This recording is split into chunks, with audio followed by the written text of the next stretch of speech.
Episode 2 के opening scene में हमने देखा कि स्टेपस्टोन्स की किसी आइलैंड पर कारगास जहार एक क्रैब फीडर वेस्टरोसी सेलर्स को बांध के केकड़ों को खिला रहा था।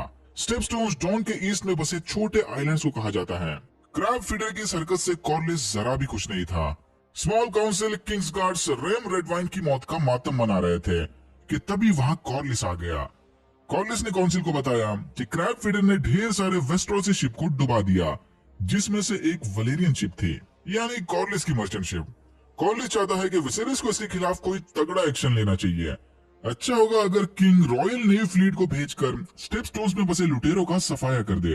लेकिन स्टेपस्टोन्स में जाकर हमला करना यानी सीधा फ्री सिटीज से पंगा लेना। फ्री सिटीज ऐसे पावरफुल और अमीर शहर थे जो किसी किंगडम का हिस्सा नहीं थे, लेकिन सारे किंगडम्स के साथ जबरदस्त ट्रेडिंग वगैरह करते हैं। क्रैब फीडर को फ्री सिटीज का पूरा सपोर्ट था। ऑटो लेमन को लगता है कि फ्री सिटीज से पंगा लेना इनके रम के लिए फाइनेंशियली काफी बुरा डिसीजन होगा। किंग विसेरिस भी इनकी बातों से पूरी तरह से सहमत थे। विसेरिस ने कॉर्लिस को दिलासा दिया कि वो ट्राइकी के दुश्मनों के साथ मिलकर क्रैब फीडर को निपटा लेंगे। दुश्मन का दुश्मन अपना दोस्त वाला लॉजिक लगाकर विसेरिस ने ऑलरेडी कुछ ऑफिशियल्स को पिंटोस और वोलांटिस के साथ मांडोली करने भेज दिया था, लेकिन इस सब में टाइम लगेगा। कॉर्लिस का मानना था कि ऐसा करने से विसेरिस फ्री सिटीज की नजरों में और भी ज्यादा कमजोर बन जाएगा। एपिसोड 1 और 2 के बीच 6 महीने का टाइम बीत चुका है। इस बीच डेमन ने इलीगली ड्रैगन स्टोन की गद्दी पर कब्जा कर लिया। विसेरिस तब भी खामोश रहा। अगर इसने क्रैब फीडर के खिलाफ कोई तगड़ा एक्शन नहीं लिया तो धीरे धीरे सारा रम विसेरिस को एक कमजोर राजा समझने लग जाएगा। रनीरा कोने से इनकी सारी बातें सुन रही थी। रनीरा ने काउंसिल को सजेशन दिया कि इन्हें ड्रैगन राइडर्स की मदद से स्टेपस्टोन्स पर हमला करना चाहिए। ऐसा करने से क्रैब फीडर का प्रॉब्लम भी सॉल्व हो जाएगा और फ्री सिटीज के बीच विसेरिस का डर भी बना रहेगा। लेकिन ऑटो के इशारा करते ही विसेरिस ने रनीरा की सारी बातों को इग्नोर कर दिया और उसे सर हैरन वेस्टलिंग के साथ सर रैम का रिप्लेसमेंट चुनने के लिए भेज दिया। वही सर रैम जो हाल ही में गुजर गए। सर हैरल्ड फैमिली रिलेशंस को बढ़ाने रनीरा को पॉपुलर हाउस के नाइट्स दिखाने लग गए, लेकिन रनीरा को रिलेशन से ज्यादा विसेरिस की सुरक्षा में इंटरेस्ट था। एटलीस्ट किंग्स गार्ड को चुनते वक्त तो नेपोटिज्म के बारे में मत सोचो। इन सारे नाइट में से सिर्फ एक ही नाइट ऐसा था जिसे एक्चुअली में लड़ाई का एक्सपीरियंस है। सर क्रिस्टियन कोल एके रनीरा का क्रश। ऑटो के मना करने के बावजूद भी रनीरा ने सर क्रिस्टियन को किंग्स गार्ड चुन लिया। फिर हमने देखा कि विसेरिस और एलिसेंट की प्राइवेट मीटिंग्स 6 महीने से रेगुलरली चल रहे थे। सरप्राइजिंगली रनीरा को एलिसेंट की इन सीक्रेट मीटिंग्स के बारे में कोई आइडिया नहीं था। विसेरिस को हिस्ट्री या स्पेशली ओल्ड वलीरिया की हिस्ट्री में काफी इंटरेस्ट था। इसने तो स्टोन स्मिथ्स की मदद से अपने लिए ओल्ड वलीरिया का मिनिएचर मॉडल भी बना लिया था। बाय द वे, इस एपिसोड के ओपनिंग थीम में हमने इसी मॉडल को देखा था। ओपनिंग सीक्वेंस में दिखने वाले सिंबल्स और blood flow Targaryen family tree को दिखा रहे थे, जो फिलहाल आकर रनीरा पर रुक गया। ये रनीरा का स्पेशल सिंबल है। एनीवेज, विसेरिस उसके प्राइवेट चेम्बर्स में एलिसेंट को ओल्ड वलीरिया के डूम के बारे में बता रहा था।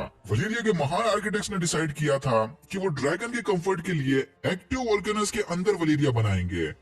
उन्हें ज्वालामुखियों के अचानक से फटने की वजह से वलीरिया का सर्वनाश हुआ था, द डूम ऑफ वलीरिया, जिसके बारे में मैं ऑलरेडी बता चुका हूँ। एलिसेंट को हिस्ट्री लेक्चर देते वक्त विसेरिस ने एक ड्रैगन का मॉडल गिराकर तोड़ दिया।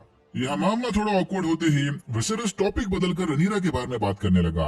एमा की मौत के बाद से ही विसेरिस और रनीरा ने एक दूसरे से बहुत कम बात की थी। एलिसेंट को लगता है कि इस सिचुएशन में विसेरिस को खुद जाकर अपनी बेटी से बात करनी चाहिए। एलिसेंट ने यह बात इनडायरेक्टली रनीरा को भी बताने की कोशिश की। रनीरा फिलहाल अलग ही टेंशन में थी, क्योंकि उसकी लड़की होने की वजह से कोई प्रिंसेस की बातों को सीरियसली नहीं ले रहा था।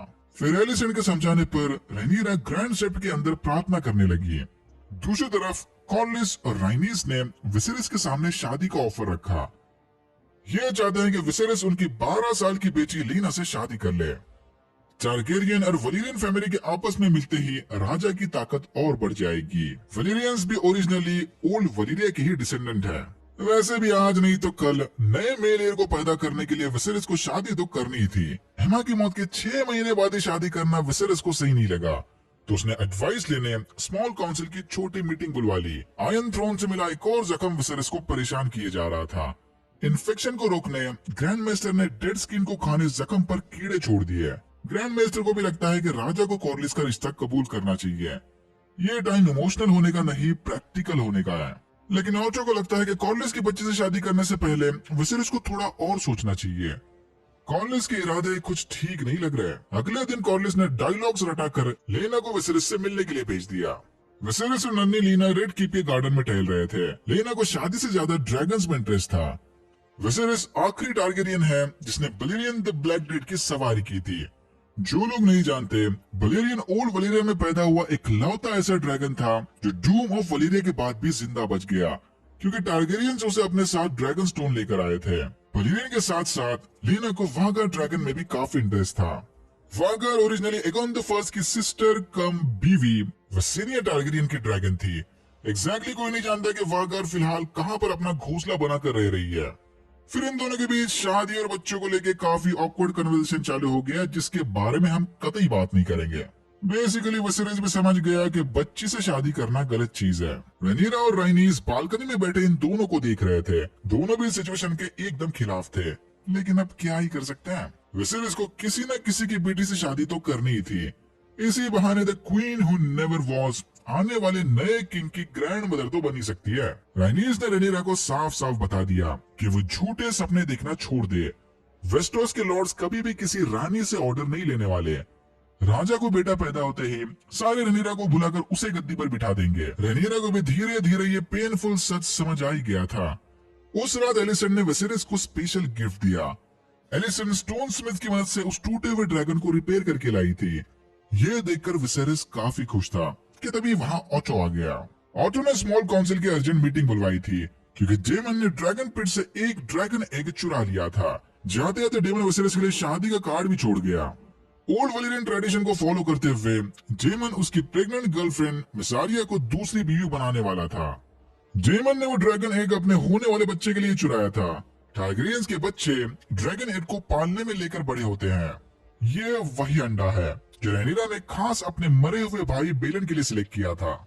ये सुनते ही रेनिरा और विसेरिस दोनों की सटक गई। विसेरिस ने डिसाइड किया कि वो अभी का अभी जाकर ड्रैगन स्टोन पर कब्जा कर लेगा, लेकिन ओटो ने राजा को समझाया कि डेमन यही तो चाहता है। डेमन ने गोल्ड क्लोज की मदद से ड्रैगन स्टोन को चारों तरफ से सुरक्षित कर लिया है। इस हाल में विसेरिस का ड्रैगन स्टोन जाना सेफ नहीं रहेगा, तो राजा के बदले ओटो खुद जाकर डेमन से बात करेगा। जाने से पहले ओटो ने एलिसन को बताया कि वो आज रात भी राजा का मूड शांत करने उससे मिलने चली जाए। ओटो सर हैरोल्ड क्रिस्टन और कुछ सिपाहियों को लेकर ड्रैगन स्टोन पहुंच गया। डेमन मिसारिया अपने गोल्ड क्लोज के साथ इनका इंतजार कर रहा था। फिर ओटो ने डेमन तक राजा का मैसेज पहुंचाया। विसेरिस चाहते हैं कि डेमन फौरन ड्रैगन पिट से चुराया अंडा और ड्रैगन स्टोन की गद्दी विसेरिस के हवाले करके सरेंडर कर दे। पहले तो डेमन शांति से सब कुछ सुन रहा था, लेकिन मिसारिया की इंसल्ट सुनते ही डेमन ने अपनी डार्क सिस्टर तलवार बाहर निकाली। ये देखकर दोनों साइड के सिपाही लड़ाई के लिए तैयार हो गए। अपने मास्टर को मुसीबत में देख राक्षस भी लड़ाई में शामिल हो गया।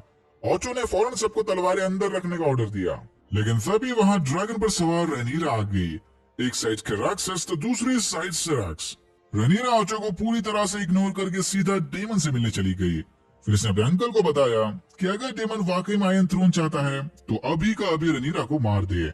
डेमन को अटेंशन के लिए छोटे मोटे गेम्स नहीं खेलने चाहिए। ये सुनते ही डेमन ड्रैगन एग को रेनिरा के पास फेंककर वापस ड्रैगन स्टोन के अंदर चला गया। डेमन के जाते ही रेनिरा ने वो अंडा सुरक्षित ड्रैगन कीपर के हवाले कर दिया। मिसारिया डेमन के इस स्टंट से काफी गुस्सा थी। ये कोई प्रेग्नेंट वगैरह नहीं है और ना ही इसे डेमन के शादी वाले प्लान के बारे में कोई आइडिया था। डेमन ने मिसारिया को समझाते हुए कहा कि उसने ये सब मिसारिया की हिफाजत के लिए ही किया था।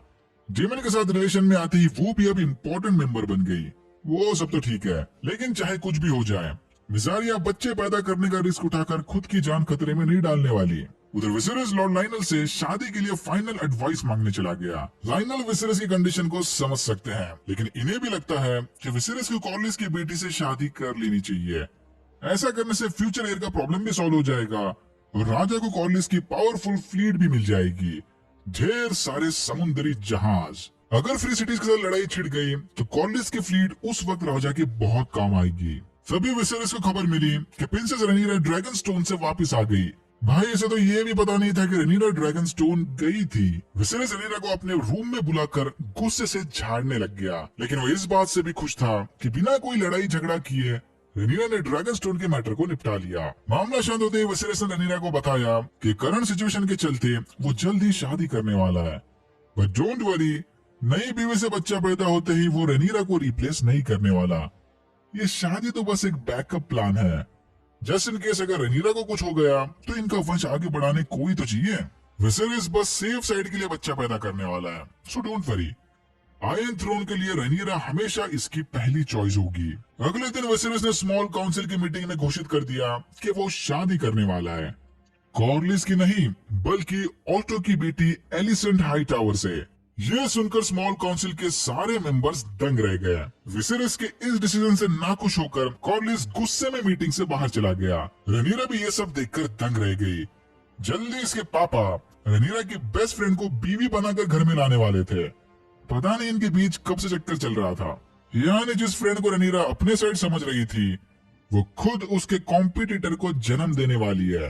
रनीरा भी कॉर्लिस के पीछे पीछे मीटिंग रूम से बाहर चली गई। एलिसेंट भी इस फैसले से ज्यादा खुश नहीं लग रही थी, बट अगेन क्या ही कर सकते हैं। विसेरिस से डिसरिस्पेक्ट मिलते ही कॉर्लिस ने डेमन को अपने किले बुलवा लिया। कॉर्लिस का ऑफर ठुकरा कर विसेरिस ने उसका भरोसा भी तोड़ दिया था। ये अब विसेरिस को अपना राजा नहीं मानता। कॉर्लिस चाहता है कि डेमन और वो साथ मिलकर क्रैब फीडर की प्रॉब्लम को जड़ से उखाड़ फेंके।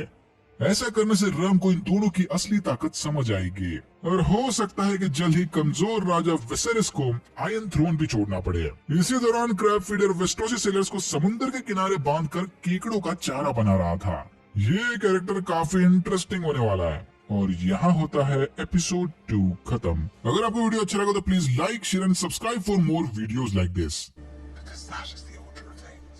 मैंने ऐसे और भी वीडियोस बनाए जिनके लिंक्स आपको डिस्क्रिप्शन बॉक्स में मिल जाएंगे। Thank you very much for watching and I'm hoping to see you in my next one.